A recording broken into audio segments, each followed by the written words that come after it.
Ever feel like life's moving too fast? Yeah, me too. That's why we're taking a timeout right here, right now. Welcome to Timeout with Michael, and today's episode is Rollercoasters, and boy, do we have a show for you. I'm so excited for this. Back doing this again. It's a ton of fun, and we have a very, very special guest to join us tonight, and so excited. He knows so much about roller coasters, so much about theme parks, and so let's go ahead and welcome Elan Olliff to the stage. Elan, thanks for coming on today. Thanks for having me, Michael. I've been looking forward to this ever since you came up with this idea. Yeah, we've done some broadcasts for sports here in our local community, and it really works well together. I thought, let's do a podcast with Elan. That would be really fun. So, anyway, I thought, what we could talk about, and we're always kind of talking about theme parks. We're talking about roller coasters and things like that. So I thought, okay, I'm a huge Disney person. I'm a huge just theme park person too. And you said, hey, let's do roller coasters. So yeah, I'm absolutely 100% thrilled about this one. So why roller coasters? Like what started this? My athletic experience is in skiing. I was a freestyle skier for a while, and then I got into some alpine racing and stuff like that. And it was just, I'm an adrenaline guy. I love adrenaline. I love going fast. As I've gotten older, injuries have caught up with me. I'm not able to quite get to that same type of thrill on the slopes. So me and my wife, for our 5-year anniversary, we went to Disney World, and we got on some rides, and I got on it was the Expedition Everest. And I remember thinking, you know what, this is a very similar feeling to what I had when I when I would be able to get to that adrenaline peak. And growing up, I didn't go to a lot of theme parks. That wasn't where my family wanted to spend time. But as I got into early adulthood, I did get to go to Cedar Point with my dad. And that's kind of when I kind of was like, I could get into this. And then, life gets in the way and I forgot about it. And then I got reminded again. I'm like, you know what? I'm going to make this happen. Like, this is something it's been therapeutic for a lot of people. It's therapeutic for me, just kind of getting that adrenaline, kind of making you feel present. And I mean, when you're on a roller coaster, you're not thinking about anything else in the world. You're not thinking about anything else in life. You are 100% present, 100% there, experiencing it. And that's kind of why I kind of have this passion for theme parks and immersion entertainment and roller coasters, as we're talking about. Yeah, I mean, I get it. Like, I definitely an adrenaline junkie myself, like all of that stuff. And I remember as a young kid traveling down to a theme park that's close to us, Lagoon in Farmington, Utah. And we went on the white roller coaster. It's just, that's what we call it. We known it as that. It's just actually the roller coaster. It's a wooden roller coaster, one of the oldest ones in the U.S. right now. It's a historical landmark, which is pretty cool. But I just remember going on that, and then I thought, man, wow, this is so cool. And then we went over to what's called the Colossus, or the Dragon, and it has 2 upside down loops. And I was like, yeah, I'm not doing that. I don't think I can do that. So we did it, and I was like, I love roller coasters. This is really cool. And so kind of my obsession for theme parks kind of grew. So then my parents took me on some adventures. We went to a couple places and ended up going to Disney. And then my grandparents took me to Disney. I've been to Busch Gardens, been to Knott's Berry Farm, Six Flags, been to a lot of those big theme parks. And then we went to Cedar Point, which is one of the roller coaster meccas of the world. It's just nothing but, top roller coasters. And then somebody builds a new one and they come out with a bigger one and they try to go bigger. They're coming out with a couple new ones. I get your thrill. I get your, the seeking of all of that. So, let's kind of dive into the show. Before that, let's shout out Carly and Kiko Adventures. Thank you for being on here. Kevin, Theme Park Adventure. Good to see you as well. Thanks for joining the show. Follow their channels, Carly and Kiko Adventures. Love their channel. Love all the stuff that they do. They have a fun trivia night tonight, and it is one of my favorite movies, National Treasure, starring Nicolas Cage. And man, can they just make another one, Carly and Kiko? That would be super, super awesome. So anyway, let's kind of dive into the mud. What do you look for in a roller coaster when you're going to the theme park? You know what theme park you're going to go to. What are you looking for? Are you looking for speed, and that anything that kind of gives you that weightless feeling. It seems like the newer roller coasters we're starting to see, and we even have it in our backyard at Lagoon with what is the one that opened not too long ago? Cannibal. It had instead of having the over the shoulder restraints, they have just kind of like that belt. And with the speed combined with the movement, you get that weightless feeling almost the entire ride. That is one of my favorite sensations on a roller coaster. So probably speed and just something that makes just kind of takes you out of this world, quite frankly. Yeah, and Cannibal is certainly an experience. They brought in Primordial, which is new. It's kind of an interactive.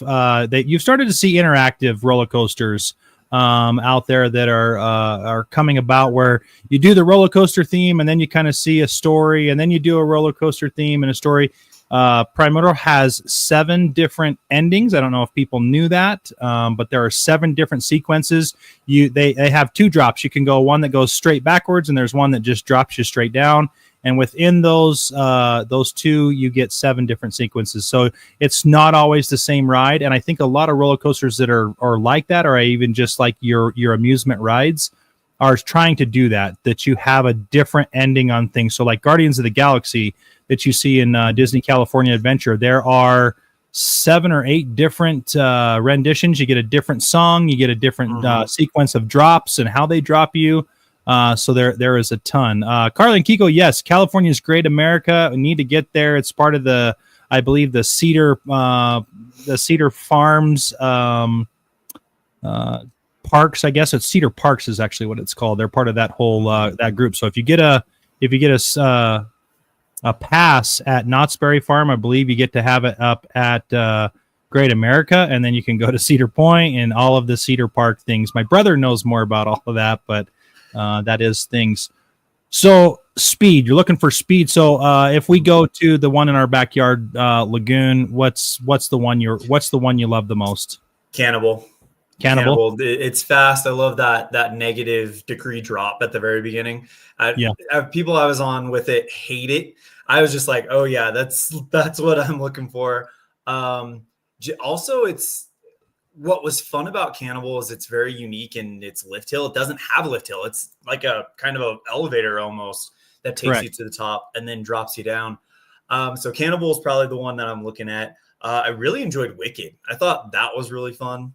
Wicked's awesome. Yeah, and that one is cool because the technology with the magnets and we can talk more about that later on. But just the way that they kind of the engineering feat that they did with that to have that fast of a launch from the get-go is kind of jaw-dropping. Yeah, and it's not there. You don't have you don't have very many out there that are like that that have that kinetic. I don't know if it's kinetic energy, but the energy to launch you like they do up and come back down really fast. Cannibal, real quick, that drop is just for the listeners is 140 feet. And it's an inverted loop. It's crazy because you go over and you think you're going, and then it kind of tucks you a little bit further, and then you kind of go down. So we all do love Cannibal. Wicked, it is only 110 feet, and I think at one point Wicked did have the taller tower before Cannibal got there, and it reaches 41 miles per hour.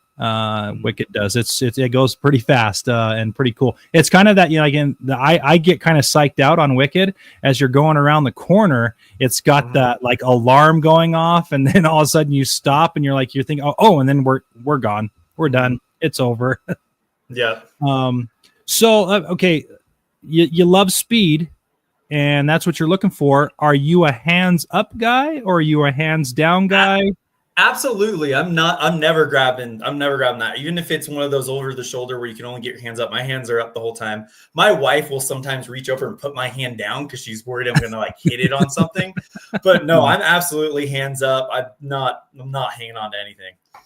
Nice. I've tried to put my hands up. I try to sometimes, and I think I'm just a little bit nervous. I don't know if I could do that. Mom, thanks for joining. Thanks for watching. She's on here. Okay, so we're on Lagoon. We'll just stick with Lagoon real quick. Cannibal's really good. Primordial is great. Roller Coaster is historic. They have a ride in Lagoon called the Wild Mouse. Is that do you like that one? Is that not one that you go to? I know a lot of people don't like it, but I actually don't mind the Wild Mouse type of rides. I don't know, just that fast movement. I know it kind of hurts for some people, but I don't mind it. I actually think it's quite fun. So yeah, I've got no problem with it. I mean, one of my favorite, I'm sure we'll talk about this park in at some point, but Disneyland, I love that the Goofy Sky School one. Goofy Sky School, yeah. So it's very reminiscent of that. They had a Wild Mouse before. And then when they built DCA, they kind of copycatted that kind of, I mean, it's not really copycat. There's a ton of roller coasters out there, just like the Wild Mouse and Goofy Sky School, where they're the fast, sharp turns all the way down, and then a couple ups and downs and loops that you go through. I certainly like the Wild Mouse. It's one of my favorites. The Bat.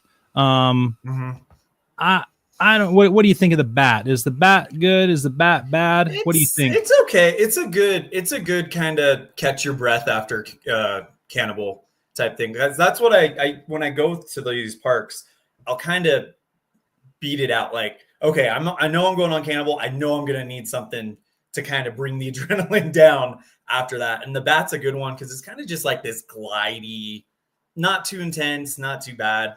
I'm not waiting for more than like 20 minutes for it, but right.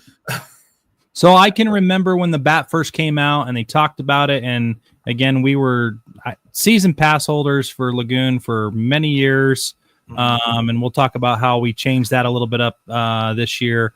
But what was interesting to me is they talked so highly of the Bat, and it was a free sitting, so your legs dangle beneath the ride, and I was so excited about that, and I felt lackluster from the Bat. I really did.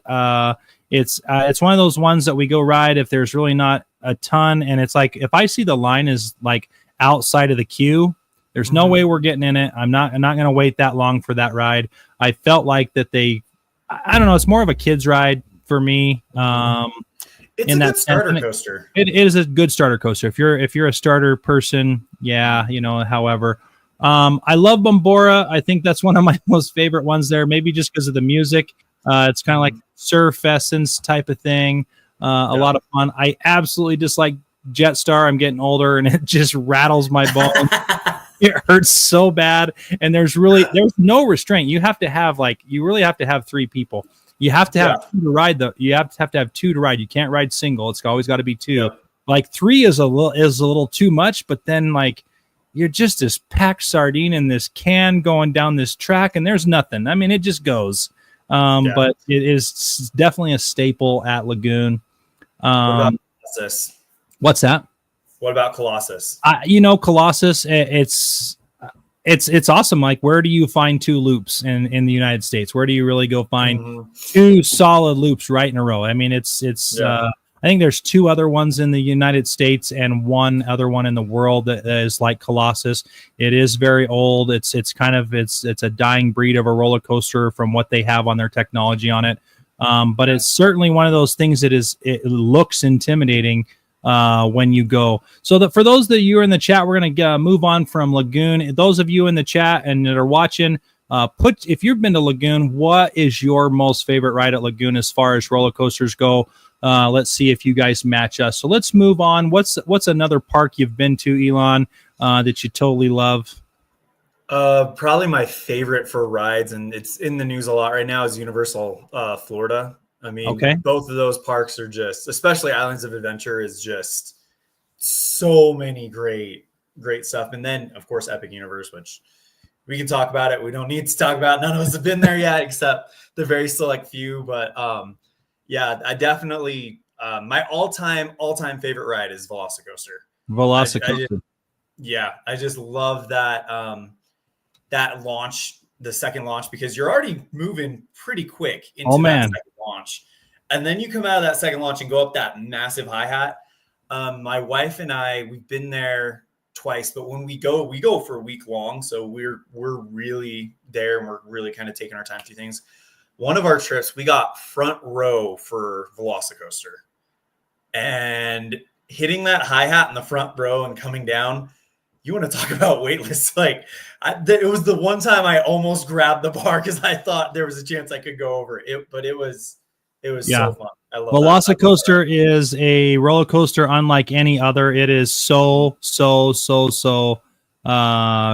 crazy, fast, exciting, thrilling, everything. Yeah. Ben Lale, welcome to the chat, welcome to the stream. He says I have a high voice. Wow. And his favorite roller coaster at Lagoon is Puff the Magic Dragon. That is an excellent ride. It's in the kid land. Always fun. They don't let me on it anymore. Tiffany Winley, thanks for joining and doing that there. She's here for the snacks, she says.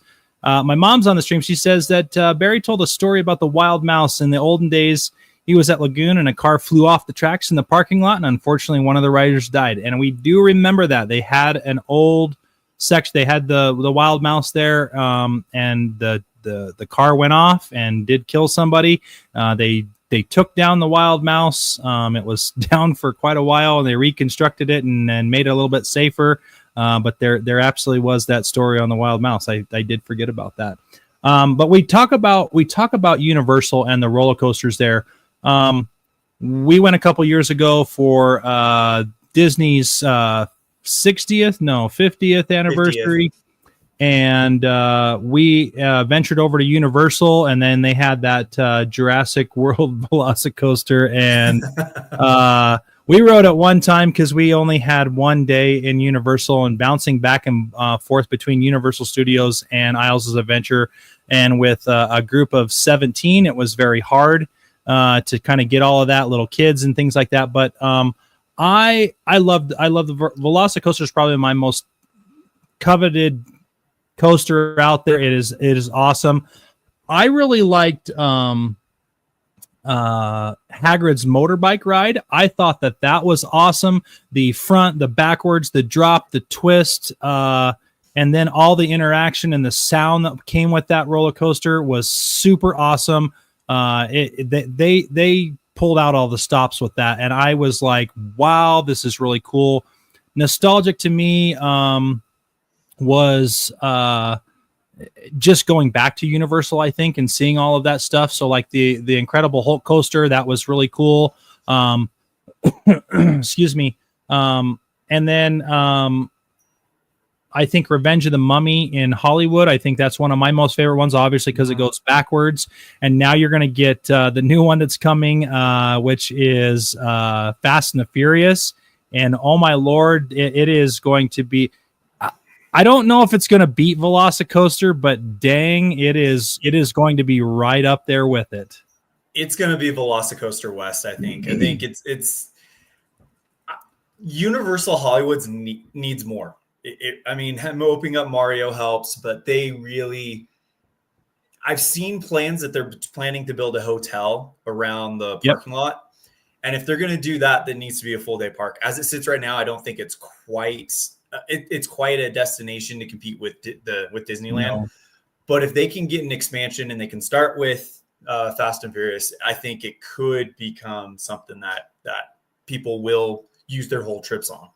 Yeah, they're definitely gonna expand. It is in the talks. They know that they have to do that to compete and do that stuff. You know, Universal Hollywood Studios is a very good park in its own because you can just go to it. You can finish it in a day. The odd thing about Universal Hollywood, though, is they start at 8:00 and they end at 8. It's a different kind of time.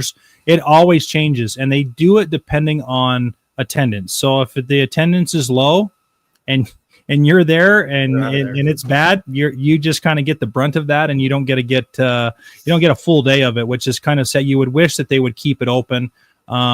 Summertime's a little bit, so I shouldn't say that. They do that during the school year because they'll have a lot of students running the rides and stuff like that. Summertime's a little bit different. They do keep it open. But I think that they're going to go that whole route. They're doing Fast and the Furious. They're going to build that. They took away Fast and the Furious on the studio lot tour. There's a bunch of land back in the back side of it, right behind your Harry Potter land. So I would assume, and just watching all the park vlogs that we watch, and I know you can attest to this, like they're going to make a huge expansion, and I bet that they really go towards Harry Potter with the success that they see with that. But they're also going to, with Epic Universe opening in the next, 20 days to the public. They've done season pass people. They've done cast members. It looks super awesome. I think that they're just going to have to expand, and they have the ability to do that. I think that Super Mario Land did that. But again, they only have one e-ticket down there, and that's the Bowser Kart Challenge. I know that in Disney World, is it Disney World? Over in Epic, they have the little Yoshi one, and it's like the People Mover. It's very slow. It's like if you were in Lagoon. Okay, for those people listening, it's like the sky coaster that you go across on. It's you just sit there and kind of hang out, and it's a little slow thing. But there's not enough e-tickets in Universal Hollywood, and they've got to expand. And if they want to put that hotel there, which again, if they're talking about a hotel, they're going to expand the park. It's going to happen. Epic Universe. Let's talk about that real quick. Just a couple things, some really cool things. They have 4 lands, separate lands, with the one land being in the center of everything. They have Monsters Universe. They have Hogwarts. They have Super Nintendo World, and then they have one that I am super excited to go to, which is How to Train Your Dragon, or Isles of Berk. And then they have the Celestial Park, which is right in the middle of everything, with the Helios Hotel behind it. Watched a lot of videos. Super magical, super awesome, super fun. They have some really cool roller coasters there. One that I look forward to, Stardust Racers. It's 2 roller coasters that start off together, then they branch off, then they come back together, and the loops and the spins and the thrills. I'm kind of jealous I haven't been there yet. It's only a matter of time. I think everybody in this passion is going to have to make their way there. I've heard a lot about Stardust Racers. I've heard a lot about Monsters Unchained over in Dark Universe. I've heard a lot about Battle of the Ministries over at the Ministry of Magic in Wizarding Paris, where that's going to happen. The thing, and everything I've heard about this one ride, but I haven't heard a lot about it, and I think is the sleeper hit of the park, the Donkey Kong Minecart Madness. That looks like it is going. I mean, they figured out a way to simulate you jumping a track. Oh yeah, that's so. When you first watched the videos, I was like, how did they do that? What is the mystery behind that? What's the magic behind that? And it is you talk about epic. It is epically cool because you see the track breaking and there's no stopping. It is seamless. You go across that broken track, you jump to another track. It's pretty awesome. I'm excited to ride that one for sure. Yeah. And the Hiccups Dragon Gliders, I think is what it's called. The How to Train Your Dragon. That looks like it's going to be another good kind of balance between family coaster and thrill coaster, much like Hagrid's is. That's what I really enjoy about Hagrid's is it's a nice kind of cool down after you do Hulk or you do Velocicoaster. And it's a very, very, very good story ride as well. And I think that Hagrid's is going to be that. One thing I haven't heard a lot about and I'm really anxious to hear about is Curse of the Werewolf over in Dark Universe. Yeah, so they haven't talked a ton about that because I don't know what we'll do with that one, but I think that's going to be down the road for what we have. But you have no, it's built. It's gonna no right. It's there. I'm just saying, like, there hasn't been a ton. It's the same makeup of what is that?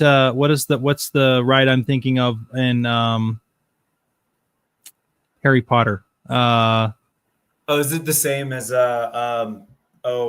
Gringotts? Yeah. Mm-hmm. Okay. So I think that we're going to see something similar to that. So I when we get over there, I'm excited. I like it, like all that old school stuff. Dracula, the Mummy, Werewolf, Frankenstein. It's just super cool. The Unchained ride. Wow. Wow. I mean, just so what they've done too with that, and what I've heard, and even with the with Harry Potter, that they have in there with the flu. You going into the ministry and you go through the flu and all that stuff, and then you do all that. They're trying to lessen the screen, because I think what they saw with the Harry Potter ride that they have existing now in Universal Hollywood is that a lot of people got sick because of the motion. Yep. You're on an arm that moves you up, down, sideways, upside down, forwards, backwards, but then you're coming through each different screen, and that screen is a 3D screen circle. You had a lot of people with the motion sickness getting sick, so they've eliminated about half the screens, is what I've been told, and put more animatronics in there to be able to maybe combat that, so to say. Which is really interesting, because Universal was known for the screen-based rides for so long, and Disney was known for animatronics, and now it seems like it's switching based on some of the newer stuff that we're seeing, where Universal is going all in on animatronics, and Disney's kind of starting to go more towards the screen. About the ride system, that's a KUKA arm, and that, I mean, you've been on Forbidden Journey. It kind of picks you up and flips you everywhere it needs to go. They're actually bringing one of those to DCA in Avengers Campus. It's the Stark's Flight Lab. So I'm interested to see what Disney does with that. But I cannot wait to experience Unchained. That is definitely one of the top on my list. I'm a little bit of a wimp when it comes to horror movies, so we'll see how I handle the queue. But yeah, I'm super excited.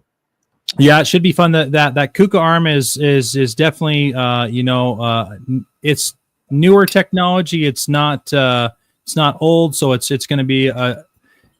I think that you'll start to see more of that. That gives you, what the KUKA arm does is gives you more an ability to put it into a dark ride and cover more space. With the limited space that you have, you're able to utilize, and I should maximize the space that you have with the KUKA arm. And that's, again, trying to create the G-forces, trying to create the balancing of the drops, avoiding the nausea, the airtime, the blackouts, the paint, trying to just figure out all those things that you would get in a roller coaster, but not a roller coaster, because that's what people are looking for. They're looking for the thrill-seeking stuff with roller coasters. And so when you get these dark rides and that stuff, it's hard to, again, you only have so much space to do that. Where a roller coaster, you can go up and down, you can build over things with all the arms. Where you have these dark rides, they're a little bit harder to do. So yeah, Universal gonna be awesome with the epic stuff. They've already knocked it out of the park, really, with a lot of things, and Disney really was the standard. And I think that here we go, and then you're going to start seeing other people follow suit. Six Flags, Busch Gardens, Cedar Point, and it's the Cedar Park Fairs is what the group is called. They'll start adding all those things. So here we go. Let's go. Bring it on, right? I mean, it's a competition between them, but who benefits the most? It's us, because we're going to get some amazing stuff. I mean, it wasn't that long ago that Rise of the Resistance over in at Disneyland and Disney World was the standard for dark rides. Now it sounds like that Monsters Unchained is going to be that one to top it. So what's going to top that? It does not take long for these companies to come up with something. Oh yeah, and then you keep going on and on. I can think about some overseas places. You go to Disney Shanghai, I believe, is where they have a Pirates ride, and it is completely different than all the pirate rides that you've ever been on, with 3D and seamless. It's there. again, everybody's just trying to do the one up. The Tron roller coaster that you can see that they put out there, super fun, super interactive, and then that nostalgic presence of Tron. And I think that's what, what's really cool with some of these theme parks. What they're doing is bringing back some of that old stuff that people remember and throwing it into these theme parks, which I really do like. Those of you guys that are in the chat, thanks for listening and watching. Sure do appreciate you joining us today and taking a ride on the roller coaster ride is what we would call it. Let us know in the chat what roller coaster you love. If you've been to Universal, is your favorite or even maybe your least favorite. Maybe Tiffany goes to Universal just for the snacks again too. So let's move on to one of my favorites. I know you've been there. We've talked about a little bit before. Cedar Point. Cedar Point is known for their roller coasters. That's really what it is. They do have a couple little lands. I think it's Snoopy that is in there, or Peanuts. I can't remember. That's the same thing, right? They have a kids land over there and stuff. I remember this as a kid. I actually rode a ride called the Mantis, and I passed out. I blacked out by the time I got to the end of the ride. The guy was like, "Hey, are you okay?" And I'm like, "Oh, hey, yeah, awesome. This was so cool." And yep, that's really my experience from Cedar Point. I can remember. There's a couple other ones. They have some really awesome roller coasters there. What's your experience in Cedar Point? So Cedar Point holds a special place in my memory because it was the last roller coaster park I got to go to with my dad. He liked them as well, and he was the one that would take us. We didn't get to go often when we were kids just because of time and money and stuff like that. But when we go, it'd be with him. What I remember most about Cedar Point, and it's been a while, I remember Mantis. I remember you didn't sit down in it. You stood up, and they had kind of like a little kind of rest that it wasn't a seat because you didn't sit on it, but it kind of like held you in place. And then they had the over the shoulder restraint. And I just remember the G-forces on some of the flips on that thing, just pushing you down as you're standing up. And I can imagine passing out on that would be really uncomfortable since you were standing up. That's not even around anymore.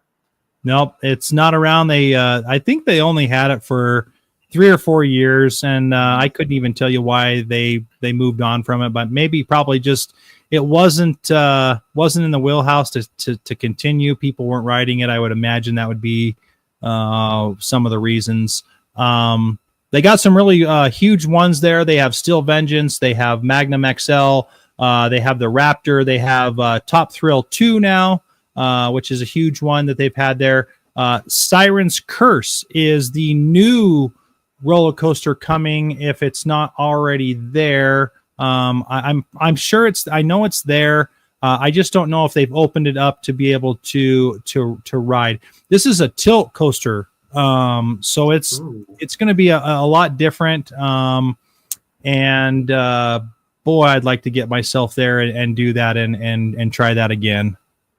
I remember one of my favorite was Gemini, the wooden coaster there. Yes, the twins.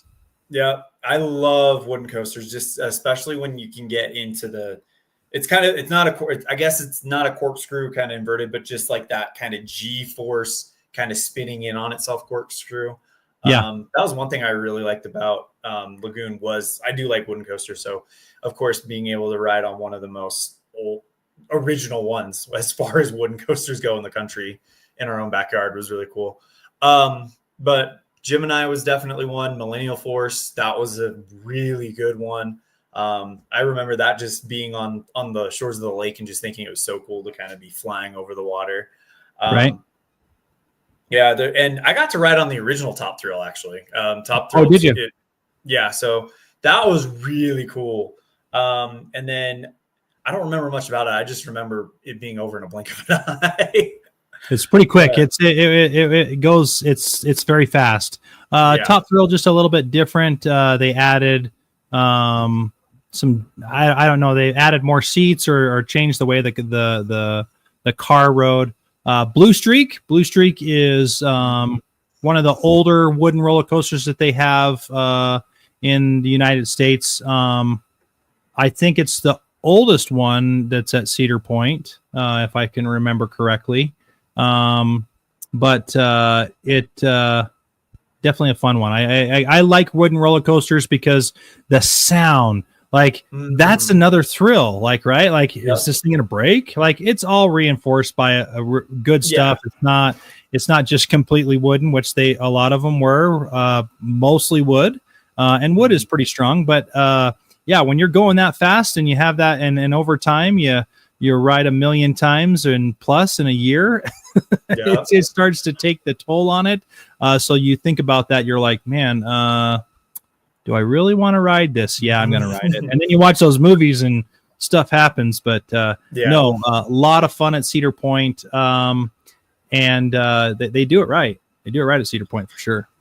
Yeah, I remember you were talking about the thrill of it. And I remember watching a documentary on Imagineering. And they talked about the difference between thrill and danger is thrill, you have the artificial sense of danger. Danger, you have that limbic system kind of kicking in, that fight or flight.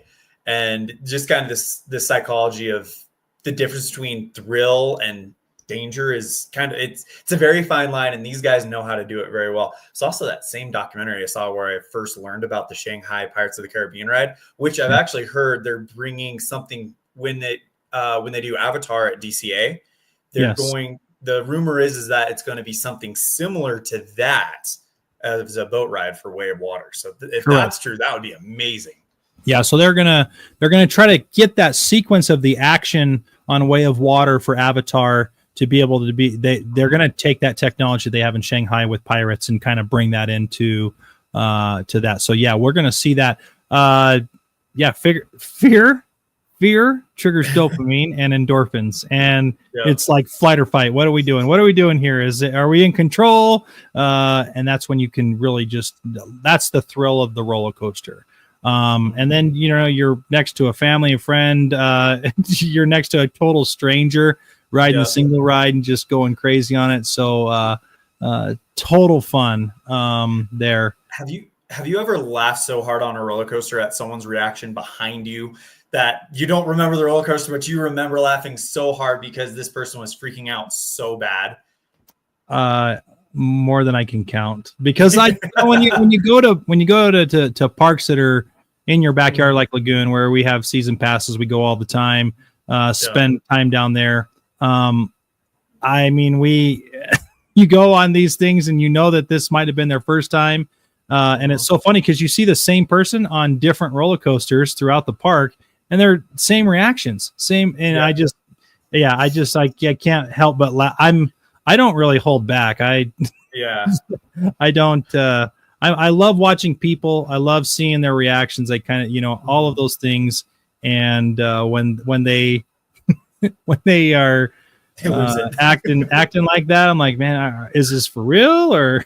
Yeah, I don't know. There was one time on Velocicoaster, we come over the hi-hat, and I look over. My wife is like crying, laughing.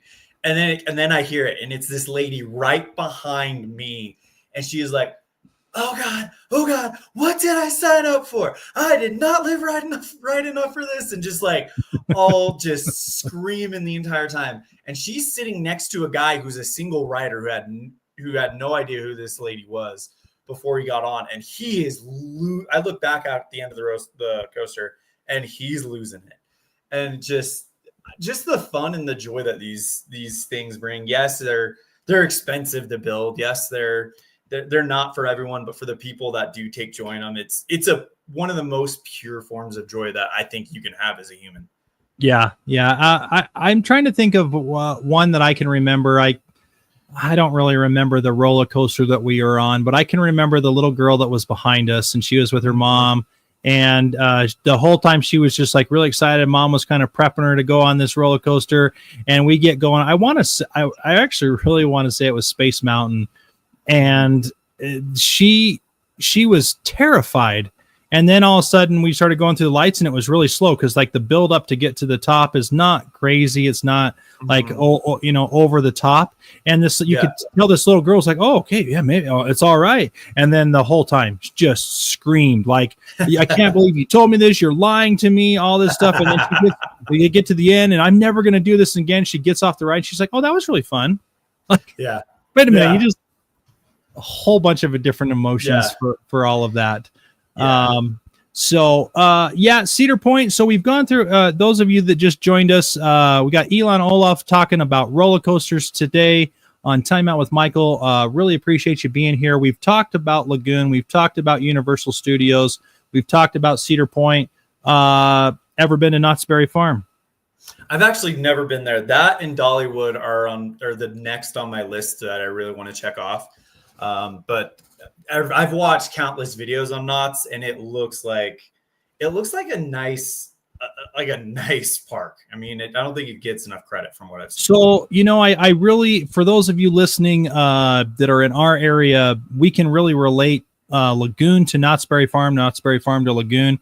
I think that Knott's Berry Farm is 4 or 5 steps ahead of Lagoon on some things. They're very similar in the way they've kind of put their park. I think Lagoon might be a little bit spread out with their Frontierland, which is really cool. They've got some new rides that they put back in there to kind of bring people back into that part of the park. But Knott's Berry Farm, they have a little bit more money backing them. Obviously, part of the Cedar Fair Parks group, so they can add some things. I'm just going to tell you right now, if I lived in California and I was close to Knott's Berry Farm, going to college, people are listening to this, go get yourself a season pass at Knott's Berry Farm, buy the food pass, buy the parking pass. It is less than $400 a year. It might be a little bit more now.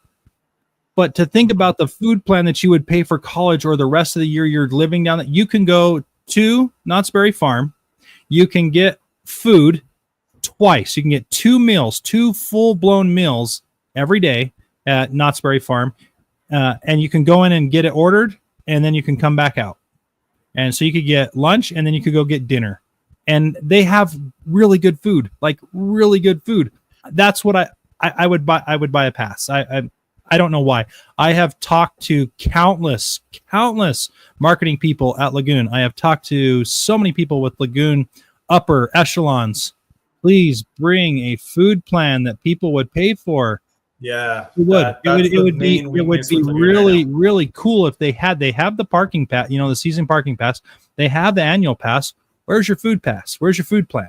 Like, they have enough food places there that you could do that. The hamburger stands, the pizza stands, all of those things, the barbecue, it's all there. It's very, very similar to Knott's, and it's like, go look at what Knott's does and just copy them. Like, Disney copies, we all copy everybody. Like, the best. I always say the best stuff is always stolen, and you just put your spin on it. But I think that's what Lagoon lacks. If they had a food plan, be super awesome. I've been to Knott's 3 or 4 times. Didn't really go when we were doing the Disneyland stuff, and thought, you know what, maybe we ought to switch it up and go over to Knott's one time, and we did. It was a ton of fun. There was a lot of rides closed though, which was kind of bad. That I was sad. That were Accelerator was one of them. No, it was Hang Time was the one that was closed. I really wanted to go on that one. Ghost Rider, their wooden roller coaster. It is super awesome, and I believe still to this day, no, probably not, because they cleaned things up. But I lost my AirPods on there. Was going up the stairs to try to go and fumbled the case and the AirPods, and there they went. It was super sucky. And like, hey, can you go get them? They're like, we'd have to close the whole ride down. We're not going to do that right now. Come back. We came back, and yeah, it just wasn't going to happen. Silver Bullet, a lot of fun. I really like that. Montezuma's Revenge is the only, I believe it is the only roller coaster of its kind in the world that is still in existence. So you get to do 2 rides. You get to go forwards, and then you get to go backwards, and then I think you go forwards again. It is nuts. It is so crazy. But it is the only roller coaster of its kind that's still around. But super cool. And if people are on the chat, and it's closed. Not the only one of its kind anymore. Yeah, it's not there anymore. I'm sure it's still there. But super cool. Knott's Berry Farm also has a thing that is kind of reminiscent to like a front light rider pass. You can pay like $500 to get in the front of the line. So you pay $500 for the whole year, and it's kind of a pass that you can do. I think that's what it is. I can't remember, but it was like, whoa, that's a lot. But if you're there a lot, it's definitely worth it. So that's what we have there. So Knott's Berry Farm, again, a lot of fun. They have really good food there. I really like that. They have a drink plan. Every 15 minutes you can refill your drink. And then they have boysenberry days. That is a lot of fun. And then they have a Halloween type of theme that's really cool. Stayed in their hotel before. Really nice hotel. It's right there next to the theme park, which makes it really nice to be able to get in there. Parking is super close. So make sure you get down there, Elan. You gotta go enjoy Knott's Berry Farm sometime. Yeah, I gotta add, like I said, that and Dollywood are the ones that are next on my first try list. And yeah, that one, I don't know why it's not that far away. It's time. You know how it is. Yeah, time to go do that. So moving on to our theme parks and roller coasters. Six Flags. Ever been to a Six Flags? There's several of them around the United States. Yeah, I've actually never been to a Six Flags. I've been to a bunch of. There's one in Phoenix called Castles and Coasters. Yeah, that's the closest I've ever been to a Six Flags. It's kind of that regional park type deal. But I've heard that their rides are really, really well. They're really thrilling. I heard the theming might be a little bit weaker, and I think that's one thing that I like is the theme combined with the thrill. But no, I've never been to Six Flags. That's something I'll have to do. I've heard Magic Mountain is a really decent Six Flags park. Also, my dad grew up in Dallas Fort Worth area, and there's Six Flags over Texas, whereas they're a regional one. And the whole reason it's called Six Flags is because Texas has had Six Flags fly over it. It was Texas, U.S., Mexico, Spain, France, and there's one other one. Texas, duh. Yeah, so my dad always talked about going there, but we never quite made it. But I've got family there, so I'm gonna have to make a trip out there at some point. So looking at the Six Flags map, there is one in New England, there is one in St. Louis, there is one in New Jersey, there is one in Arlington, Texas, there is one in San Antonio, Texas, there is one in Austell, Georgia, one in Vallejo, California, and one in Valencia, California. Now, I have been to Magic Mountain. A lot of fun. And it holds one of the coolest roller coasters I have ever been on. It is called X2. Okay. If you've never seen that, go on YouTube, find the video, and watch X2. It is one of 3 in the world that was built, and I think that only 2 now are operational. It goes, sends you up, you go up backwards, it spins you, turns you, moves you. There's a cloud of smoke at the end. They play music, fire. It is one of a kind roller coaster. And I thought, wow, this is really cool. Super like that one. Tatsu was there that I rode on. Trying to think of the other one there. Batman. So I got to tell you a story, okay? I have pretty broad shoulders. It's there, right? And when I got onto the Batman ride in Six Flags, I was turned away. It's the only roller coaster I've ever been told I cannot ride and couldn't get on because they could not push down the button. It's an over the shoulder that came over, and because my shoulders are so big, they could not get it down to latch securely. Now I'm just thinking, dude, just get 4 or 5 of you, come over and push it down and lock me in. I'm good. They wouldn't do it. And I can hold my breath for 2 minutes. And I really wasn't even like holding breath. It just like, it would have been so much pressure on my shoulders, I think, would have been fine. I'm okay. And so I have this I don't know. I have this feeling that one day I'm going to go back and try to make it when maybe I'm like 70 and just a lot smaller and lost all of the mass or whatever guess you could say to get back on it. But I felt really bad. Like really I don't get to go on it. This is kind of it was embarrassing, but maybe not. So I had that. I'm trying to think of the other one that was there that we rode, which I believe was the Joker. I'm trying to look at the list right now, trying to figure out which one it was. It was maybe the Joker. Maybe it was the Riddler. Oh no, it was Riddler's Revenge. I absolutely hated that. I'm just going to tell you, my boy parts did not care for it. It sucked. It hurt. It was the worst. I never ever want to ride that ever again. And if I don't, I'm okay. It's totally fine. I've been to the Six Flags in Texas with my uncles.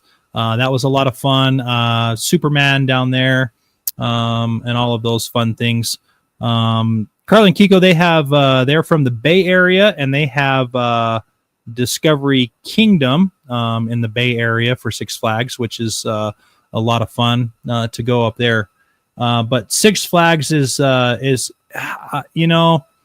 lackluster in the sense that when you go to Disney, when you go to Universal, even Knott's Berry Farm and Lagoon, like they are all ran by kids, and I get that. Like the people that are running it, it's like when you go to Disney and you go to Universal, I get they are the echelon of parks. They have to move so many people in and out of these rides, in and out of the parks, right? And so to do that, you've got to move. You got to get going. And in Six Flags, it was like, let's go. Come on, let's get these people on the ride. Let's get everybody. And they just didn't move very fast. It was not a quick time. It was not quick. And I just was like, I probably could have rode 5 or 6 more roller coasters had they fixed that. And then that's just the way it is. And that's the way it's always been. It was a $36 ticket. Like, it is cheap to go to Six Flags. So it's not that they're not paying. They're not doing a whole lot. It is a lot of fun. The food, absolutely horrible. Six Flags sucks at food. There is the worst food ever. It is absolutely. It puts theme park food to shame. It's horrible. It's so bad. The pizza was horrible. The burgers were horrible. The soda was flat. It just soda flat coming from you is a sin. Yeah, it's bad, right? It's bad. So anyway, Six Flags, that's another place. It's not really on my must-do list because I've heard you're not the first person to tell me all that. And with the time that I've only got time for maybe one trip a year, so it's like I'm not gonna waste it. Yeah. So we talked about a bunch of theme parks, what they have.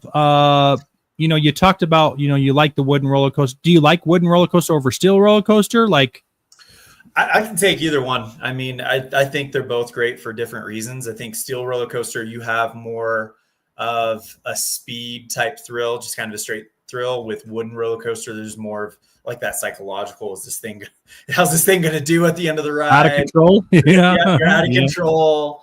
I think they're great for different reasons. I really got no picks on that. But I mean, with Velocicoaster being my all-time favorite coaster, I think I'd have to go steel if I had to pick one. So yeah. So okay, now the next thing that I you love roller coasters. You can tell you love roller coasters. You love the theme parks. Do you get into the nitty-gritty of it, like the process of building a roller coaster? Why they build a roller coaster? How they build a roller coaster? What they're choosing and why they do that? Do you get into the nitty-gritty of that? I used to. I remember when I was a kid, I had like every other kid in probably the 2000 to 2003 had that roller coaster tycoon game where you can build the roller coasters and then ride them on the computer. But you couldn't ride them unless you could actually finish it with a car, test it out. Mm-hmm. So I learned a lot about kind of the physics of it, that it's not just one launch after another. You have to be sparing with the launches, and that launches you into an up, and then you come down to gain more speed, and just kind of the physics of it. I learned about it, not necessarily why they select certain materials or anything like that. So to answer your question lightly, yes, I kind of into the physics and the science behind it, but not necessarily the nitty gritty of it. I have a buddy, Josh. You could talk to him of days and days and days about the analytics of a roller coaster and those things. He loves that. He loves the numbers. I'm very much with him on the numbers. I love to see the differences of the heights, the speeds, how fast you can get load times, why they do the load times, how many cars are they running this day. And then you continue to go into that. What is the maintenance time? What is the downtime? How long does it take to build a roller coaster? Minimum roller coaster build is 6 months. It can take up to 2 years. Again, it depends on what kind of roller coaster you're doing. Do they manufacture and do all of that in the States? Do they, where do they fabricate their tracks? Do they bring, how often do they bring them on site? So there's a lot that I like. I like the numbers game. I really do. That's what I like about it. And then knowing that I'm going to go ride this and go, oh, okay, this is why they did that. So I really, I dig into that a ton when it comes to that. Sometimes I'll look up the stats after I've gotten on.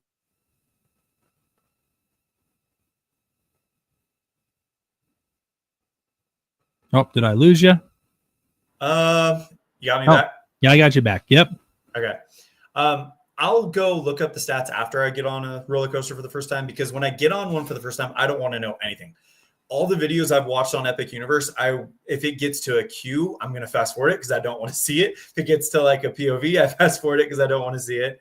But afterwards, like for example, I got off a Velocicoaster and I had to know, okay, what kind of degree drop was that off the hi-hat? How high was that hi-hat? How fast were we going at certain points in the ride? So I'll probably do it more after I ride it and dive into the numbers and kind of look at the stats of it. But beforehand, I just want to be surprised. I love it. Yeah. Top 10 roller coasters in the, well, I think there's a little bit more than that. I'm going to go through them. You tell me if you've rode these roller coasters. Right. Those of you who are listening, raise your hand when in the car or wherever you're at listening. If you rode this Fury 325, North Carolina. I've not ridden that one. Never ridden it. So they never ridden it. They talk about this as the number one roller coaster in the world, really the world. Wow. It's speed, it's height, it's crazy fun is what they say. Still Vengeance is the next one. Where's that one at? Cedar Point. Yeah, I was about to say that one sounds really familiar. So you rode that one. On that one. Mm-hmm. Yep. And here's the thing. This is probably what throws a lot of people off. And if you're listening and you've done Cedar Point, it used to be called the Mean Streak. It was not Still Vengeance before, formerly known as the Mean Streak in Ohio. Velocicoaster, we know you rode it. It's probably right there, right? Right in Universal Studios. Goliath. Have not ridden that one, but I've heard very good things about it. Yep. So this is in Six Flags Over Georgia, and still hyper roller coaster. Lot of fun, a lot of stuff. Superman. That's the one in Texas. No, I've not been to that one. Wildcats Revenge, Pennsylvania. Is that at Hershey Park? That's at Hershey Park. Yep. I've been to Hershey Park before. Yeah, that one. I'm pretty sure. Is that the one that has a negative drop? It does have a negative drop. There. Yep. Yeah. Mm-hmm. There's one there that has a negative drop that I remember. It was years ago. It was 2010 when I was there. But yeah, I have ridden that one. Iron Gawazi. We didn't really talk about this park, but it's in Busch Gardens. That is on that. That I think that might jump onto my. That's been on my list for a while. And Iron Gawazi just looks incredible. I broke my rule for it. I watched a POV for it just because of all the stuff I was hearing about it. Yeah, it looks incredible. I'm gonna get on that one someday. I've got a friend who my best friend in high school. He lives not too far away from that park, so I may need to pay him a visit so I can go get there. Yeah, definitely on mine. Had a couple of opportunities to go to Busch Gardens, but never did take them. Wish I did now, but we'll get there at one point. The Voyage. This is in Indiana at the Holiday or Holiday World is what it's called. I've heard of that park. It's kind of like a Christmas themed Correct. park. So yeah, I haven't ridden that one though. Hagrid's Magical Creatures Motorbike Adventure. We've both been on it. A lot of fun. Highly recommend it. You gotta ride it if you go there. Probably the best story coaster in the world. Oh yeah, absolutely. Maverick at Cedar Point. We've both ridden that one over in Cedar Point there. Twisted Colossus. This is in California, Six Flags. You have not been there. I rode this one. It's a lot. It's fun. It's a fun coaster. Can't speak more about that. Second one in Six Flags Magic Mountain in the top 10 is X2. Obviously, it is. It says it's 170 feet facing backwards. So yeah, it's definitely one of those things. And like I said, if I remember correctly, the research that I had done on it, there are only 3 that were ever made in the world and only 2 that are actually working now. And I believe that second one that is working is slated to go down, and they're going to tear it apart. So the only one that will be working and in functioning order will be in Six Flags. El Turo is in New Jersey at the Six Flags Adventure there. Never really heard about that one until now, but that probably would be just as fun. Lightning Rod is in Tennessee. This is at Dollywood. This is on our bucket list, both of ours. We were going to go with some friends one time and do a whole thing, and then COVID hit and changed a lot of people's plans with some things. So we all decided at that point in time we weren't going to make it. Dang it. But hopefully sometime. Definitely want to go to Dollywood. Orion, this is at Kings Island. It's a sister park to Cedar Point. I have not been to this one. My brother has. He speaks good stuff about Orion. Says it's a lot of fun. Mako is in Florida. This is at SeaWorld, Orlando. A lot of times people don't equate a roller coaster to SeaWorld. You think you're just going to see all the sea creatures there, but it is a very fun roller coaster and makes the top 10. Yeah. Twisted Timbers, this is in Virginia, and this is at the Six Flags there. A lot of Six Flags has a lot of roller coasters in their top stuff. But nonetheless, those are the top 10 roller coasters. We've been to a couple, Elan, so we've got to get to some more. I was just thinking, I think you and I need to coordinate a trip together to Epic for the first time and vlog it. Oh, that would be epic. That'd be really fun. What's next for roller coasters? Like what do you see? Do you think that, what do they got to come up with? I want to say it was in SeaWorld, Florida, at SeaWorld Orlando, and I might have been Mako, but for a while they've messed around with the idea of giving the people on the roller coaster VR glasses while they were on the track. And I think something along those lines, I don't think the technology is quite there yet to not induce motion sickness for people, but I do think we are headed towards something like that. Also, I think we're going to see a lot more indoor roller coasters, I think. Mm-hmm. I know Disney announced the door coaster for Monsters Inc. over in Hollywood Studios, and that'll be their second indoor roller coaster. Mm-hmm. So I think there's going to be a lot more, especially the IP driven parks like Universal, like Disney. I think you're going to see a lot more indoor roller coasters. But as far as that, I think where we're really going to see the leaps and bounds are in the thrill dark rides that simulate that same feel as a roller coaster. Yeah, I think you're hitting it right on. Like, I think virtual reality with that interactive element that's going to be on a roller coaster is going to be there. I think they've got to work out like you said, the motion sickness they've got to figure that out, because that is probably the biggest one that they have to try to combat, because if you get motion sickness, you're not going to go back to it again. There's no reason. You're going to tell all those people, then those people that do get motion sickness on a roller coaster or one of those moving rides, they're just not even going to try it. So then you don't get it. So they're going to work on that. I'm thinking faster launches too with electromagnetic propulsion. You see that with Wicked. You see that with some of the like Top Thrill.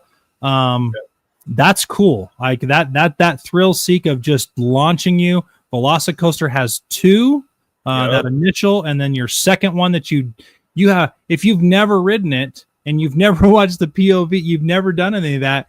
POV doesn't do it justice. You have no clue. And I was just gonna say, you have no clue it's coming. But even if you watch it, like it comes out at you, like, oh wow, that's where it's at. I think it's 40 to 70 in 2.6 seconds or something like that. It's unreal. It's one thing sorry, go ahead. It's very quick. Yep, go ahead. Yeah. One thing I just thought of was, instead of maybe virtual reality, what about augmented reality? I know they're having a lot of success with that in the Mario ride, and that kind of takes away the motion sickness because you're not closing off someone's vision. You're adding something to it that isn't there. So I wonder if maybe augmented reality might be the way to go for roller coasters to combat that motion sickness, to add another theming element to it. Call Disney when we're done. Call them when we're done and say, look, I figured it out. Augmented reality. One thing that you don't see a lot and very hard, Iron Gwazi is one of them, where there's wooden and steel combined. Yeah. Where you have a combination of like a hybrid roller coaster. Would be really cool. You get that sense of security with the steel, but then you get that thrill of, or that unease of a wooden roller coaster. Is this thing going to fall apart? And how long have they maintained it? And then I think with that arm that they have in Unchained Monster, what the Kuka arm is huge, and I think, again, like I've talked a lot about it. I think it's a thing, but I think that even more so, like swinging cars. I'm trying to think of the ride that they're introducing. That's gonna. I think you're gonna get a sense in that with Fast and the Furious, because it's a drift, and they're trying to simulate a drift in a car, where that car moves.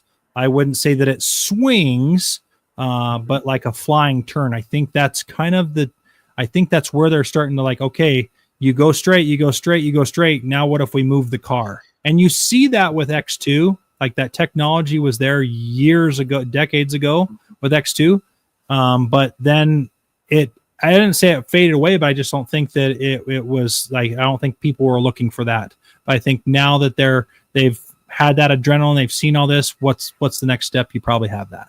Have you ridden the Gringotts ride at Universal, the roller coaster in Gringotts? Yes. Mm-hmm. There's kind of a drifting motion there as you're kind of coming through and things like that, because the car's kind of spinning a little bit. I wonder if that's what we're going to see is that type of ride mechanic for Fast and Furious. Also, it wouldn't surprise me if you get a full-on 360 spin as like a burnout or something like that as well. I mean, there is. I love that they're keeping it kind of to their chat, like just kind of keeping it secret as to what it is. And obviously, once they start doing the testing, you'll see. You'll have a lot of those vloggers that are out there. But it's a whole world out there. We could talk forever on this. Hey, Elan, thanks for taking the time. I'm sorry I took too much of your time. We kind of wanted to slip this for a little bit longer, but it was awesome having you on here. You are a plethora of knowledge on roller coasters and theme parks. I think we could probably do a segment number 2 on this again. Super fun to talk to you about this. And I know that, even on our outside, we're going to still continue to talk about all these things. But it was super awesome to have you on here. Thank you very much for coming on and doing the show with us. My pleasure. Thanks for having me. And I definitely want to do it again. So Sweet. Hey, everybody, thanks for joining Time Out with Michael. We had our guest Elan Olliff on the show today talking about roller coasters, theme parks, and all of the in-between. Check us out on Facebook and Instagram. We are on YouTube as well. Hit that like and subscribe so you don't miss another channel. Drop your comment, share your thoughts, and don't forget to take your time out this week. Until next time, stay curious.